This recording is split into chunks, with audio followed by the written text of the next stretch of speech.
Kita ke kasus hukum lainnya, saudara. Polisi masih mengusut pelaku penembakan terhadap 2 WNA asal Australia di Badung, Bali yang menyebabkan 1 orang tewas. Warga di sekitar tempat kejadian perkara penembakan mengaku kaget salah satu WNA tewas karena penembakan. Warga yang pernah bertemu dengan korban sebelumnya menyatakan korban pernah datang ke warungnya untuk berbelanja. Saat peristiwa penembakan terjadi, warga di sekitar mengaku tak mengira suara keributan berasal dari peristiwa penembakan. Lalu di sini, pasti Ya, cuma kalau belanja air, minuman itu tuh. Udah berapa lama korban di sini, Pak? Hah? Udah berapa lama kira-kira korban di sini? Sekitar ada 1 bulanan, Pak. Terus Kurang lebih 1 bulan lah. pas kejadian kemarin Bapak ada sempat dengar suara gitu? Kalau saya itu jam 12 memang saya keluar, Pak. Oh, dengar kayak suara apa letusan gitu. Gas gitu kita dari dulu, Pak. Tapi nggak menyangka kalau itu tembakan. Dikirain dia seperti bahan jatuh lah gitu.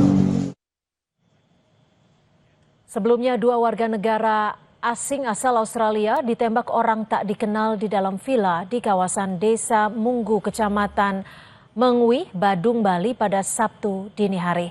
Dari keterangan istri salah satu korban, ia sempat mendengar sang suami berteriak dari dalam kamar mandi. Hingga saat ini, saudara, polisi masih melakukan penyelidikan motif dari penembakan ini. Ada laporan ke kita terkait dengan peristiwa tersebut. Tapi sejauh ini kita masih melakukan penyelidikan, olah TKP, kemudian mencari saksi-saksi di lapangan. Dan indikasinya pelakunya ada apakah warga lokal atau warga negara asing? Nah, masih penyelidikan. Lalu siapa sebenarnya pelaku penembakan yang menyasar warga negara Australia ini? Kita sudah bergabung bersama kriminolog Universitas Udayana, Gede Madeswadana. Selamat petang, Pak Gede. Selamat petang, Pak Cindy. Selamat petang, Kompas TV. Pak Gede, dugaannya sejauh ini ada 2 pelaku dan dugaannya juga adalah sama-sama WNA Australia. Bagaimana dari informasi yang sangat terbatas itu, bagaimana Anda bisa membaca kemungkinan motif yang dilakukan?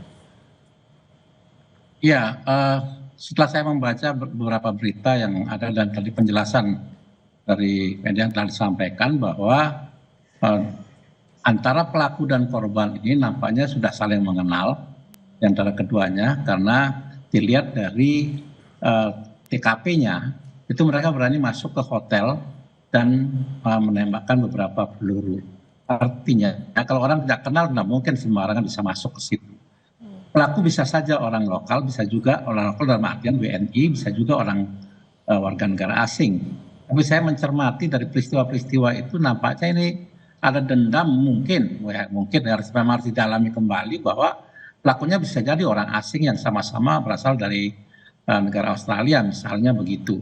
Nah, kita melihat bahwa dari apa yang kejadiannya terus sampai mereka bisa masuk ke hotel dan berada di hotel itu sendiri. Nah, ini menunjukkan bahwa pelaku itu bisa dicurigai sebagai orang yang kenal dekat atau kenal baik dengan si korban sendiri gitu.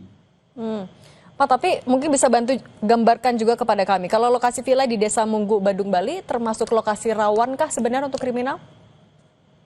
Ya, kalau daerah Canggu dan Munggu dan sebagainya di daerah Badung Barat itu sebenarnya dari sisi penduduk ya cukup padat. Kepadatan itu tidak saja dari penduduk lokal, tapi juga penduduk asing yang memang berdiam diri di sana, berlokasi ataupun memiliki usaha yang tinggal di situ. Kemacetan sering terjadi. Kalau dilihat dari segi kerawanan, rentan bagi saya melihat bahwa ada orang asing di sana. Kejadian-kejadian kan pernah terjadi di situ.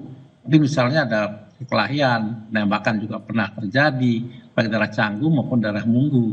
Jadi kalau saya boleh katakan bahwa selain padat penduduk, itu juga berdampak pada rentannya kriminalitas yang terjadi. Pak, tapi dalam mengusut kasus ini, apa yang biasanya akan menjadi tantangan polisi dalam mengejar pelaku?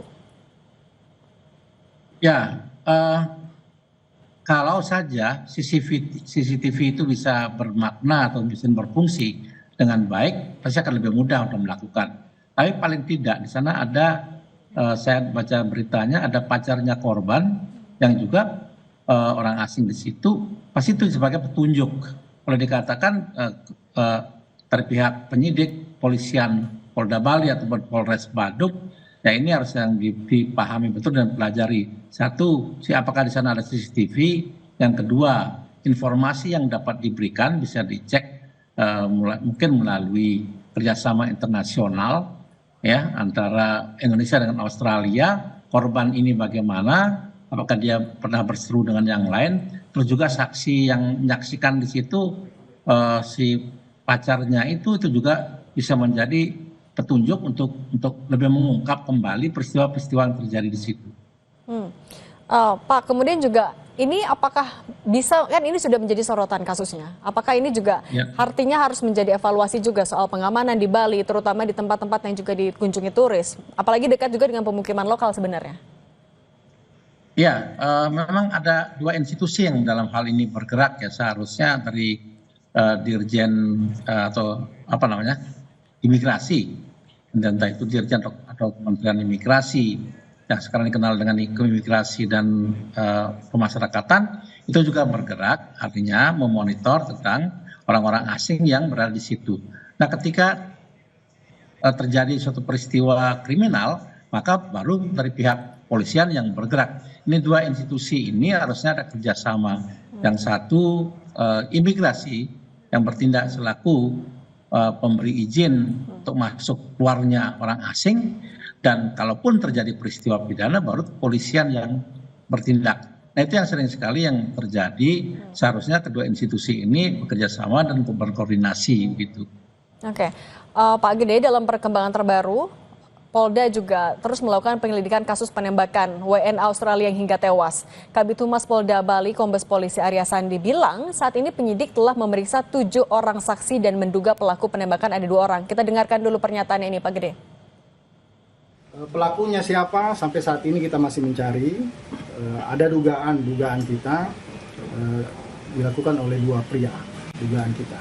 Ya. Orang mana? Ya kita juga belum tahu sampai sekarang.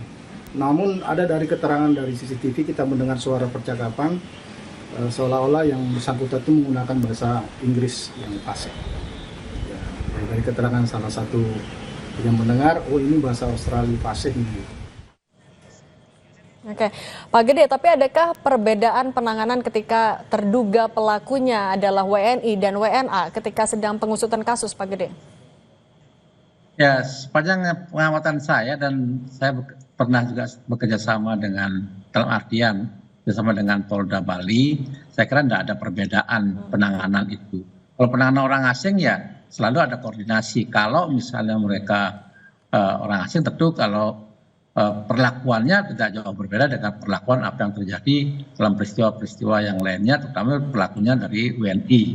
Nah, pelaku WNA ini selalu koordinasi baik dengan, kalau misalnya mereka sudah diketahui atau ditangkap gitu, mereka akan terkoordinasi dengan kedubesnya atau